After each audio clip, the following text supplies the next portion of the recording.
And now we're going to get a little bit more strategic and talk about content.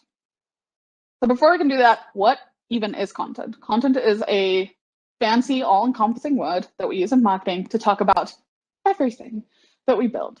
So this can consist of images, videos, social captions, written pieces, your blog, your website, audio, your podcast. If you make music, so much more. Any kind of medium or stuff that you will build and showcase and put out into the world. Now we're going to talk about content buckets. So I call content buckets those imaginary holding spaces that categorize the themes that you want to showcase in your content strategy.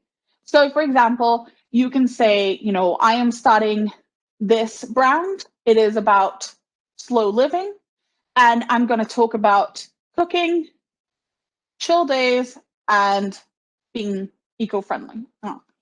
Those are my 3 content buckets. When you're getting started, I would recommend that you choose 1 to 3, and then you can kind of layer on top once you have those really well established. You want to make sure that you are billing those buckets equally and consistently. That means if I'm talking about 3 things, right? If I'm talking about plants, sewing, colors, I want to make sure that I'm not just talking about plants. I am not just talking about colors. I'm talking about a little bit of each one of those consistently throughout my content to make sure that when people show up to your page or they follow you on social or they're going to buy your product, they're like, oh man, I know exactly what they're talking about. These make sure in there. Now, this doesn't mean that this is going to be a stagnant kind of buckets. You're like, all right, choose 3 topics for the rest of your life. That's it. Okay, bye. No, you're going to start with 1, I would say 1 to 3.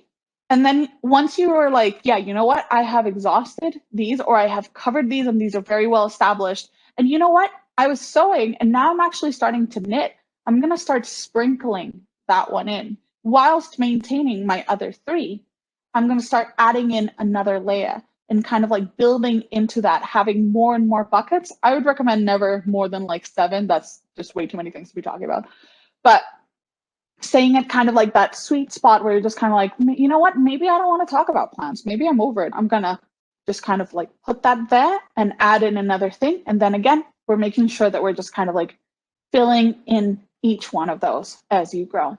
Make sure that your buckets and literally everything in life aligns with your why, that they are consistent. If you are, I don't know, a sustainable fashion brand, if this is your business and then tomorrow you start talking about how amazing plastic buckets are, everyone's going to be like, hang on, I thought we were talking about this. And you've been talking about sustainability and helping out different communities. And now you want to talk to me about plastic? That just does not make sense. So it does not belong in your buckets.